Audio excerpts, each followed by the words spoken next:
Steve is somebody who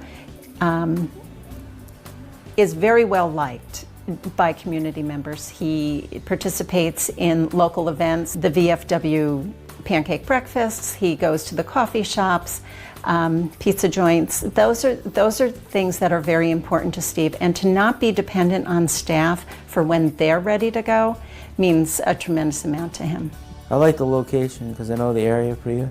Wildwood went through an accreditation with CQL, and Steve was a part of the POMS interview process. And during that process, Steve had indicated that he wanted to move out of the residence.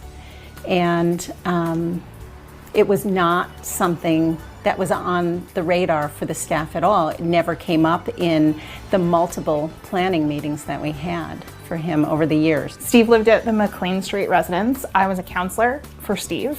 I never pictured Steve living in a supportive apartment. I left the company, and when I came back, they said, Steve's in his own apartment. And I said, excuse me? Who's in his own apartment? Steve's in his own apartment. And I said, no way. Community-supported living is a service model creating opportunities for people to self-determine how they want to live in the community.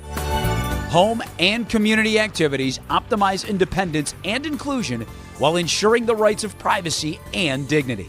There was a NYSACRA BIP grant that was in collaboration with Simply Home, and I submitted Steve's story, and immediately it was something that everyone saw as a potential win. I wanted to take care of myself more, cook and clean and everything on my own.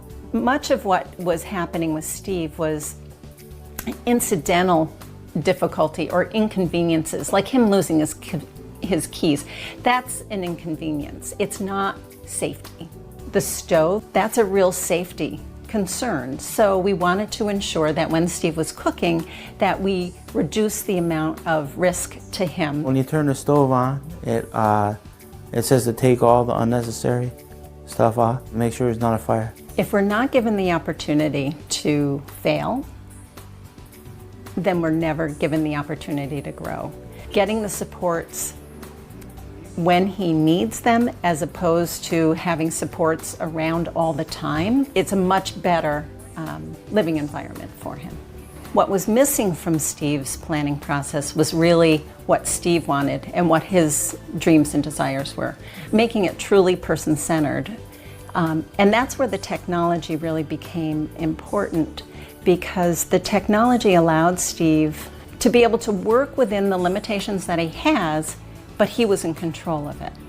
He identified that this was the technology that would assist him. Steve is so proud that he lives on his own. When he was in the residence, we had to prompt him to do everything all day long. Here, it's a pop-in. Steve, what do you want to do today? Any kind of change for Steve has to be predictable, and he has to buy into the process. So if Steve was going to make a successful transition, any introduction of technology needed to happen early in the process so that when he transitioned to community living, the technology would just transition with him. It was really customizing what Steve's needs were and what we know works for him, and designing the technology to meet those needs. Well, it helps with my meds in the morning, med box, and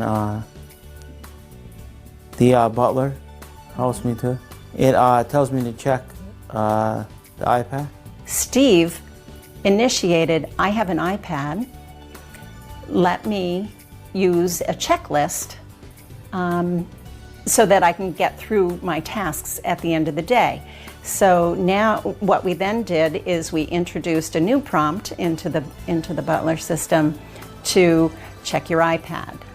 Steve, check your iPad for your schedule. What's really interesting is because Steve is somebody who is very independent, he has relationships in the community that we will never know about. That's a risk that Steve puts himself out there, and the community accepts him. I took the bus to the movies too. Yeah, we go to Stewart's, yeah. It's right across the road. Steve is more sociable now. He has more confidence in himself. He lives on his own. He will tell you that I live on my own. Like, the confidence has grown leaps and bounds. What would Steve tell his friends who are considering moving out on their own? I would say they should try to do it because it's good to take care of yourself. He trusted us enough to be able to risk, and we risked together.